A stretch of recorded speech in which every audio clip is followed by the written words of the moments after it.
Hello everyone and welcome to BearNews as we take a look at the epic conundrum.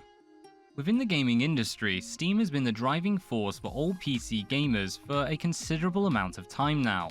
And though initially upon its release there were certainly issues with Steam, it has improved drastically over the years, all in an effort to try and provide PC gamers with the best possible platform for them to enjoy. And of course, make the most profitable platform that they can. Now, Steam has certainly had its competition over the years, though more and more recently there have been some serious contenders to their mantle as the owners of the de facto monopoly of the PC gaming market.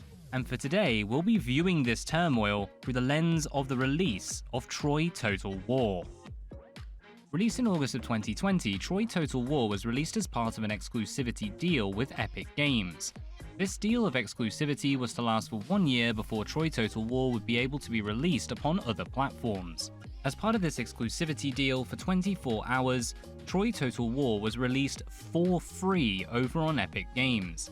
And this included the first DLC, the Amazons, free of charge for any and all who collected the game on that first 24-hour period. Now, it was very interesting to see the backlash that CA had as a reaction to this release of a free game. And this is certainly something that piqued my interest into exactly how gaming platforms have been working online, particularly since the development of Steam, and how much it's progressed over the years. For anyone who's used to playing MMOs, then having a separate launcher for the game is something you will be fairly familiar with. And these launchers often providing access to the various DLCs and microtransactions that you will find within each game. And not to mention, many different companies have their own private launchers for games, Origins being a great example of this. However, not many of these platforms have engaged in third-party support, especially given how even successful game store platforms such as GOG and Humble Bundle, though I will note that GOG Galaxy has certainly come a long way and is starting to look like a serious contender, at least in theory. Many of these platforms have actually connected themselves with Steam as the main way to distribute the products after players have already bought them, essentially setting themselves up as a middleman as opposed to being the sole provider of the games themselves. Which from a business perspective certainly makes more sense, as it means you get all the benefits of selling the game without taking any of the risk of having to actually provide it.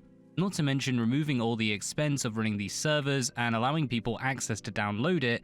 Essentially, you could argue it's a very smart play for other companies to allow Steam to continue and own that monopoly, taking all of the risk and yes, taking plenty of the profit, but it then allows other companies to begin to develop that reputation before then potentially, maybe in the future, branching off themselves. Something that sounds extremely simple, but actually took many years for Steam to set up, as anyone who had Steam back when Half-Life 2 was released will be able to attest to, as there were a lot of teething issues early in the day. And so by removing that risk, removing that obligation to provide the game themselves and support the servers that provide access to them, certain companies are getting plenty of advantages from selling the games without having to put forth any of the risk, essentially setting themselves up as the middleman with Steam being the sole provider. This linking back to the idea of Steam being the monopoly. But in taking a look at the actual sales of games, we do find something rather interesting. Now, do bear in mind that all Total Wars will sell at different rates, particularly given the fact that they involve different time periods, different techniques, different mechanics, and just generally draw a different audience between each game. But since this is the only evidence available, we'll have to run with it. Now, when Three Kingdoms Total War came out, Sega stated that the game claimed 1 million purchases upon the first week of its release. And then in comparing this to Troy Total War, we're able to see that in the first 24 hours, the game was downloaded 7.5 million times. Now, the reason I say this is interesting is it would suggest that other companies are starting to break their way into the PC gaming market, but also for the fact that, as stated, the game was free upon release. Now, in considering that the game had so many downloads when it was first released over on the Epic Store, and the fact that we are coming up to the Steam release of the game alongside some additional new DLC, the epic conundrum comes into full focus. Now, since then, we've had 2 more DLCs, Ajax and Diomedes, and Blood and Glory. We are now looking forward to the eventual Mythos DLC, introducing actual mythical creatures into the campaign and completely rewriting the narrative of a Troy Total War campaign, moving away from the truth behind the myth to just the outright myth itself. The full purchase price of this game has absolutely shot up. And though Epic Games will definitely have profited from the additional DLC being released and the purchase of them, the fact that it missed out on the initial sales revenue of the actual base game plus Amazon DLC that was for free upon release will mean that they've lost out on a potential revenue stream. Now, I do understand that the entire point of this free game system is to increase the popularity of the platform and have more people taking a look at it, trying out a few free games, and trying to tempt them into getting the full purchase games after. But here's where the fact and the theory start to separate. Not only has the Epic Game Store shown some pretty serious lossings, I'm actually going to include a link over to Yong Yi, who's done a great video on just how much has been lost by the Epic Game Store following their continued platform war against Steam.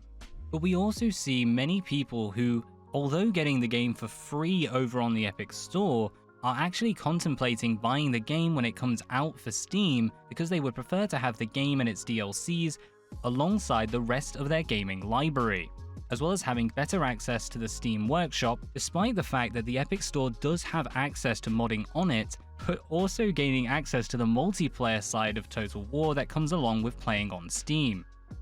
Now, I will state here that as a consumer, I am personally against any form of exclusivity, particularly in regards to games, being a gamer. However, I do respect gaming developers' freedom in choosing how they market and distribute their own games. Which is what brings us back to the fact that I see this as a true conundrum. In order to increase the diversity of the gaming market, in particular the PC gaming market, we do need for other companies to develop and engage in third-party distribution.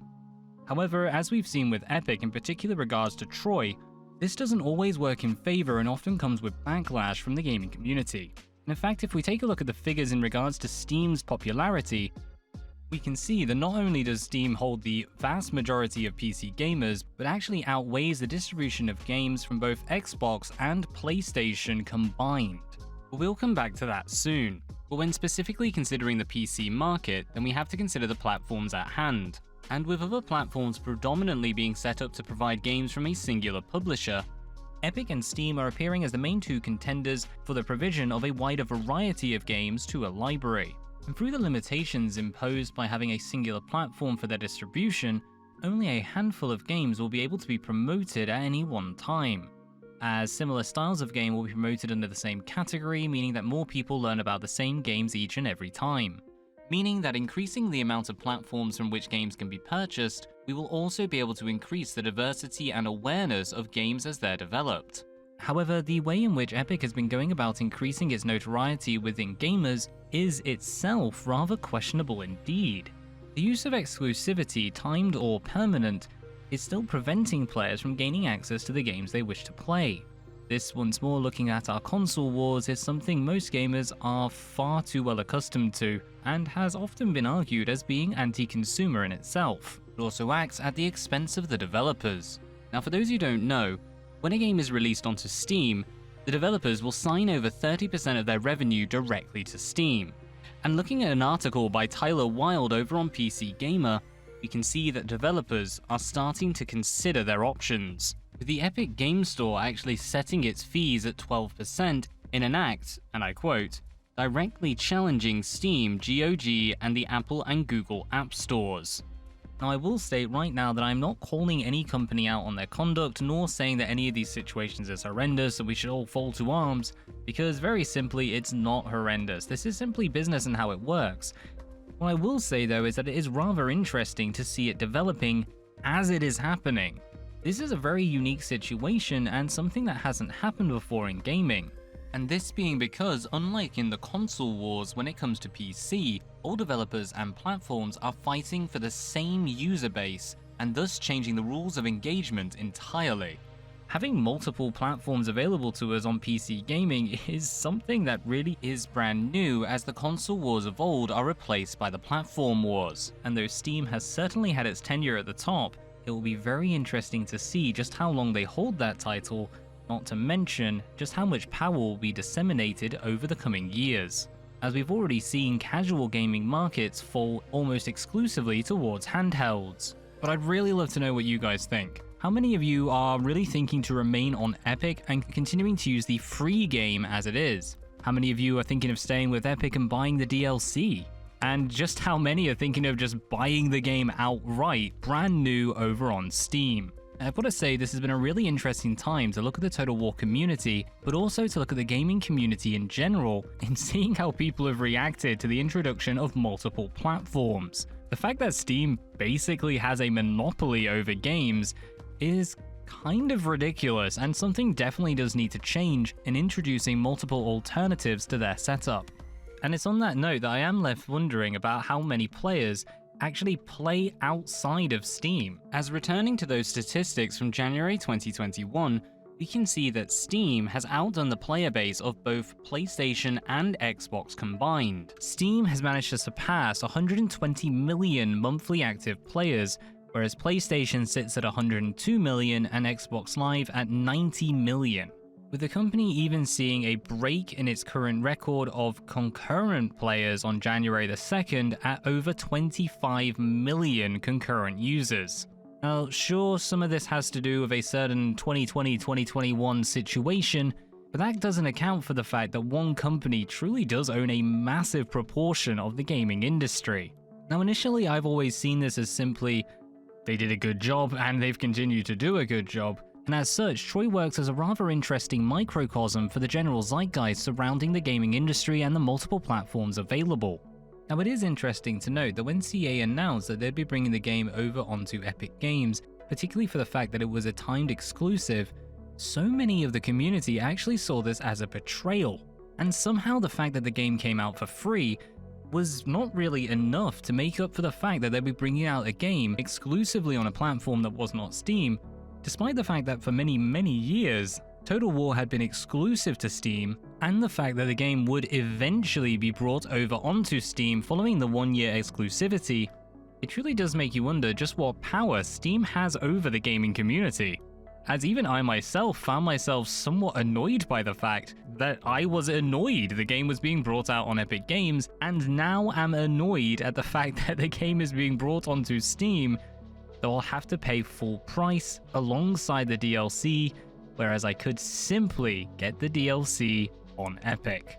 Yes, I do feel that more platforms need to exist promoting games. Unfortunately, the way that Steam has embedded itself within the PC gaming community really doesn't allow for much opposition to occur. Essentially, Steam has set itself out as the de facto guardians of PC gaming, and honestly, it's a title well earned. But it is through their success, it's through their effectiveness, that essentially we found ourselves in a situation where they have zero competition. It really is an interesting thing, and I'd love to know what you guys think. But I can say, if you are interested in hearing more of these rambling videos, please do leave a like, leave a comment, some way of telling me this is something you're interested in. But either way, just food for thought. Till next time, as always, peace out.